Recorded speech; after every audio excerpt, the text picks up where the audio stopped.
Assalamualaikum warahmatullahi taala wabarakatuh. Selamat pagi anak-anak. Bagaimana kabar kalian?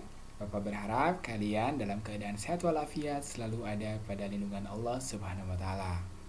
Berjumpa lagi dengan Bapak Asep Gunawan pada pembelajaran jarak jauh kelas 5. Anak-anakku sekalian, hari ini kalian akan belajar tema 5, subtema 2, hubungan antara makhluk hidup dalam ekosistem.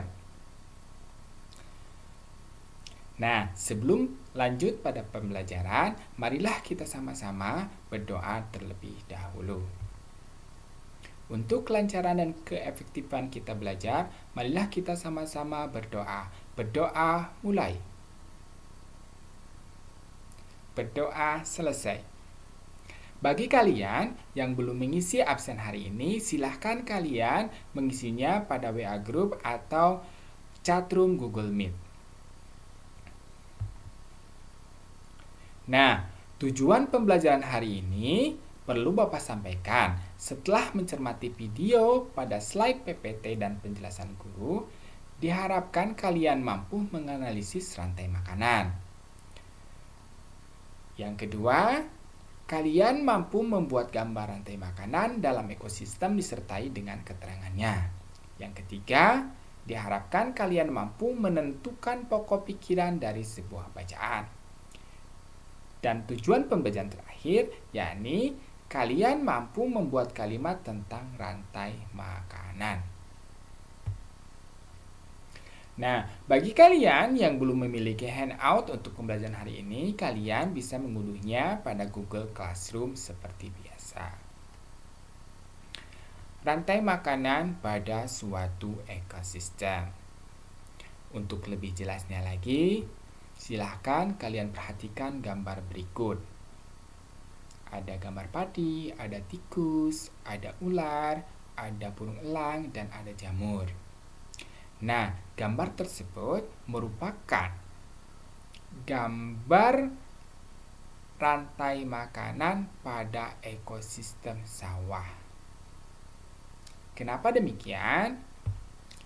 Nah, padi dimakan oleh tikus, kemudian tikus dimakan oleh ular, ular dimakan oleh burung elang. Nah, setelah beberapa waktu burung elang mati, bangkainya membusuk, diuraikan oleh makhluk hidup pengurai dan bercampur dengan tanah membentuk humus. Nah, humus ini sangat dibutuhkan tumbuhan, terutama rumput. Begitulah seterusnya sehingga proses ini berjalan dari waktu ke waktu.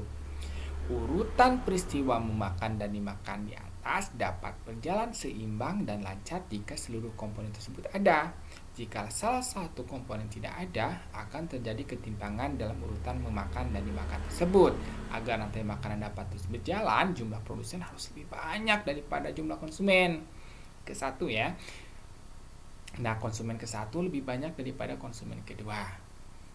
Dan seterusnya. Satu lagi nih, komponen yang berperan besar dalam rantai makanan yaitu pengurai. Pengurai ini merupakan makhluk hidup yang menguraikan kembali zat-zat yang semula terdapat dalam tubuh hewan dan tumbuhan yang telah mati. Hasil kerja pengurai dapat membantu proses penyuburan tanah. Contoh pengurai itu diantaranya bakteri dan jamur. Coba kalian perhatikan alurnya berikut.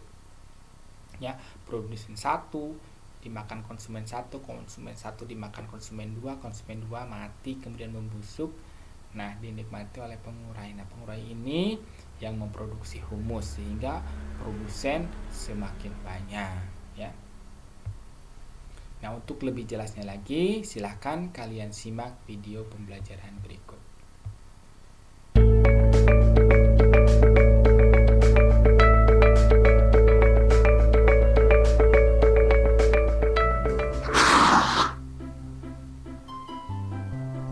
Rantai makanan.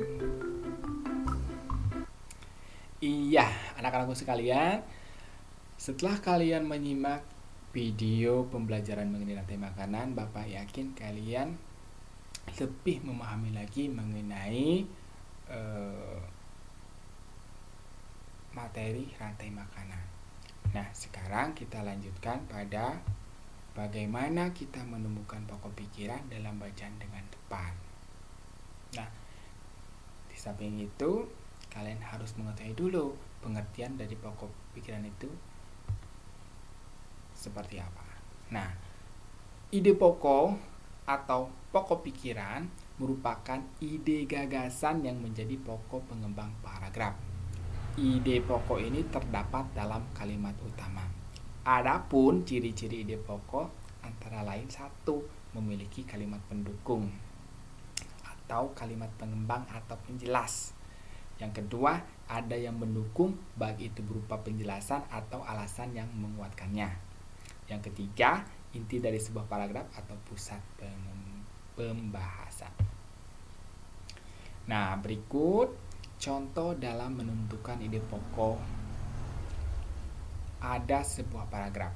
Nah, dalam paragraf ini, kalimat utamanya ada di awal paragraf, yaitu reptilia adalah segala jenis hewan yang berjalan melata atau merayap. Ide pokoknya dari paragraf ini adalah pembahasan tentang reptilia. Dari ide pokok ini, kita dapat mengetahui apa isi dari keseluruhan paragraf. Oke, anak-anakku sekalian, kalian juga harus mengetahui istilah lain dari ide pokok yang sangat banyak itu. Antaranya 1. Gagasan utama, 2. Gagasan pokok, 3. Pokok pikiran, 4. Pokok masalah, 5. Pikiran utama, 6. Inti paragraf, 7. Inti masalah, 8. Masalah utama, 9. Tema, 10. Topik, dan 11 simpulan. Untuk lebih jelasnya lagi, marilah kita simak video pembelajaran berikut. Halo adik-adik, di video ini saya akan letak di awal dan akhir paragraf. Secara umum, dapat diartikan berpindah tempat atau perubahan posisi sebagian. Nah, Bapak yakin setelah kalian menyimak video pembelajaran tersebut, kalian akan mengetahui bagaimana menentukan gagasan utama pada paragraf itu dengan mudah, ya. Anak-anakku sekalian yang Bapak banggakan, untuk menambah pengetahuan kalian lagi, silahkan kalian kerjakan LKPD yang sudah ada pada Google Classroom kalian, ya. Nah, anak-anakku sekalian, kesimpulan untuk pembelajaran hari ini, yang pertama, kesimpulan untuk rantai makanan ini merupakan bagian dari jaring-jaring makanan, di mana rantai makanan bergerak secara linear dari produsen ke konsumen teratas. Mudahnya, rantai makanan adalah interaksi makan dan dimakan dengan urutan dan tingkatan tertentu. Dalam proses tersebut ada perpindahan energi antara jenjang dan organisme. Kedua, kesimpulan dari ide pokok bacaan berarti pernyataan fakta, pendapat, serta alasan dalam sebuah pembahasan pokok bacaan.